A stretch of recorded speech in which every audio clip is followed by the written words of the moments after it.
This has been Strictly Ball Business. Strictly ball business. Strictly ball business. I like that video. Shit.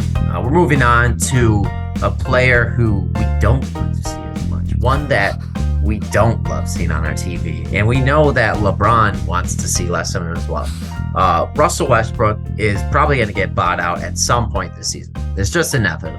Like, they have his arch nemesis, Patrick Beverley, on the team now. We're going full anime protagonist mode on this. LeBron clearly is at odds with him. They fired Frank Vogel to pretend like that was the answer to their problems. But, you know, like I said, most likely Russell Westbrook will get bought out at some point this season. So the question I ask is, who the hell is going to sign him once he does get bought out? A guy who has no interest in coming off the bench, from what I can tell. A guy who most definitely has no interest in changing his play style.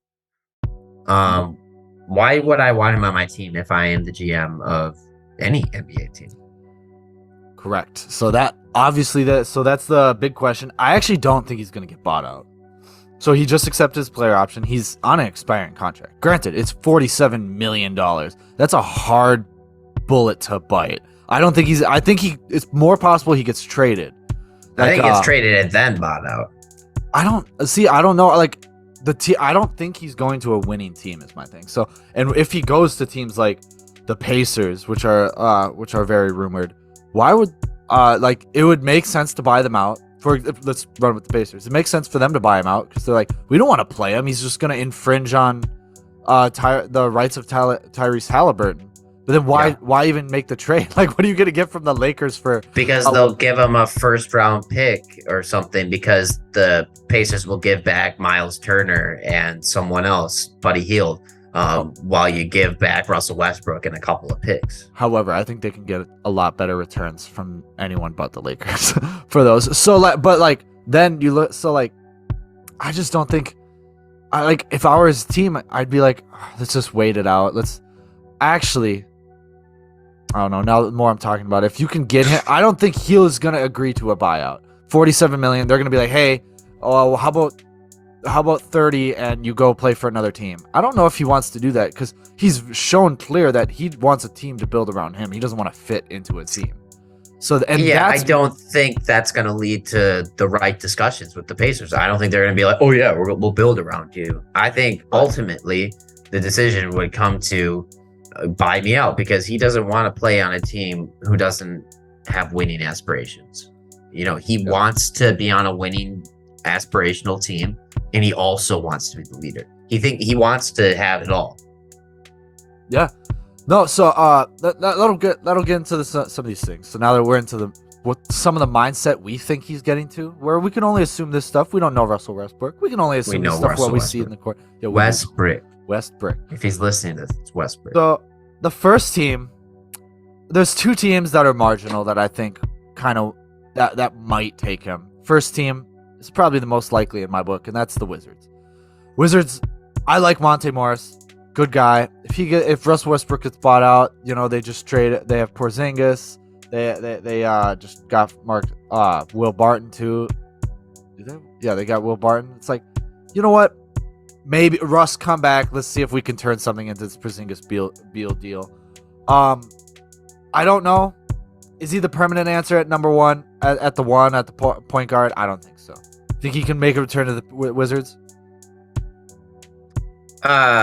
Maybe. I don't really know if Beal's interested in doing that again. I mean, they already separated the thing at one point. They've got a new point guard. Maybe they're happy with Monte Morris and he shows something. Monte Morris at the least knows who he is. Yeah, for sure. But it is worth saying that him and Beal were very cool when they left. Like, he texted, apparently, I remember the post, and he talked to Beal before he left. And Beal's like, yeah, that's fine, you can go. I mean, maybe they could run it back for their team that had a below 500 record and just barely made it into the play-in tournament to get into the playoffs. I don't know what the point would be.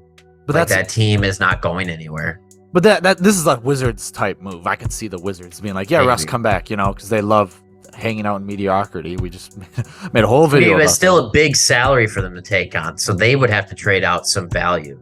Oh, this is if he gets bought out by another team. Oh yeah, if he gets bought out, maybe I could see it, but you know, I don't know if the Lakers are going to buy him out or not. I suppose if they do, Wizards are certainly a potential answer, but ultimately, I don't really see that happening. I think the Thunder are the obvious team that most people are going to be pointing to.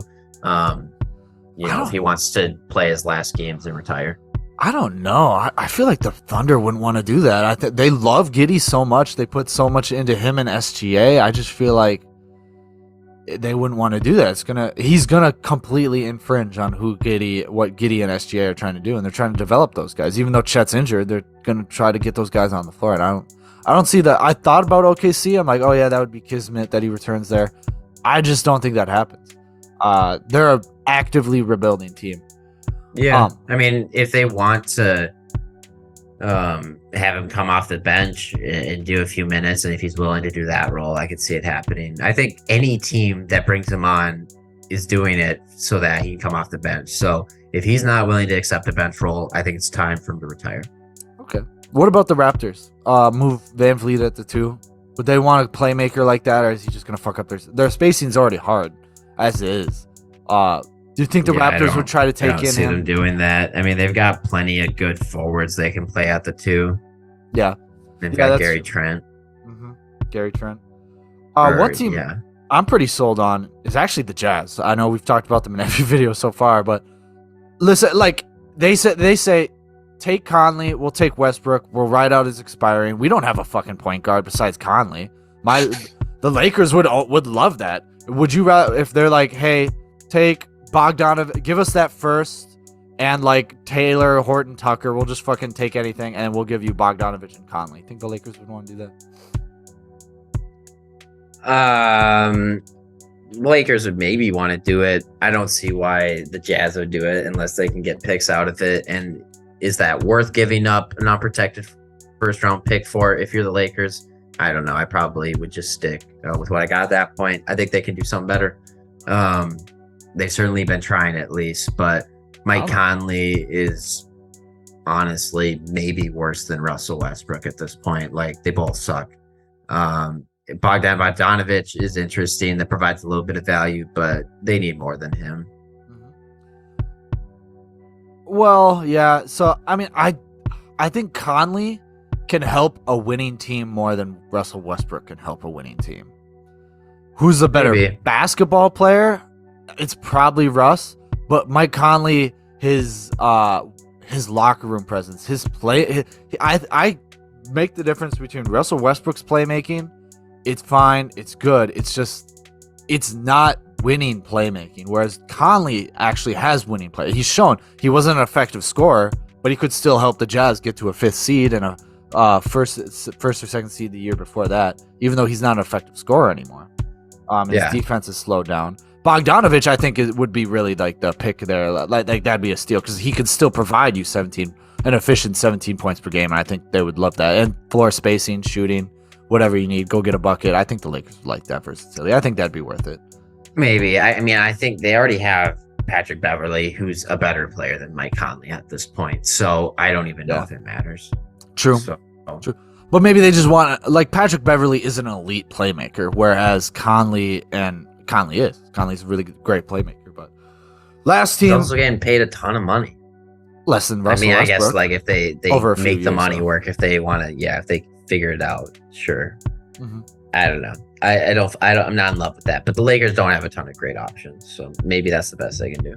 Yeah, the last team I think would maybe take either throw some salaries together or even take a buyout. Russell Westbrook is the Rockets. I mean, they're like, hey, KPJ's kind of failing. We don't know where he's at. We got 2 guys who need a guy to throw the ball to them because they're off-ball players, and Jalen Green and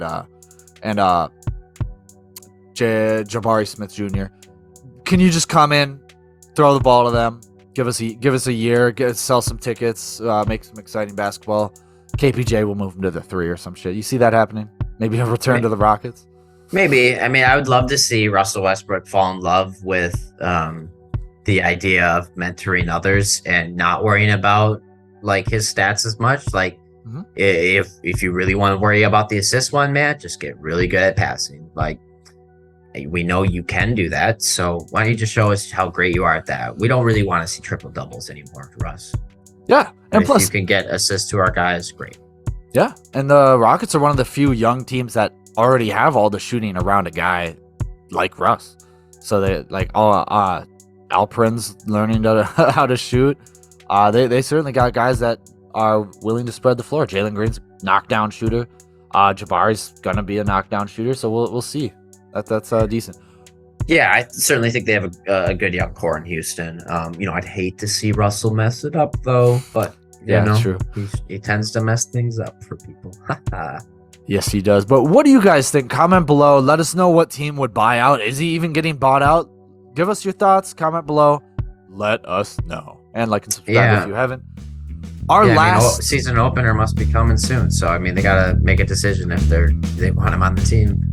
Yeah, they do. But All right, guys, that was strictly ball business, and we loved hearing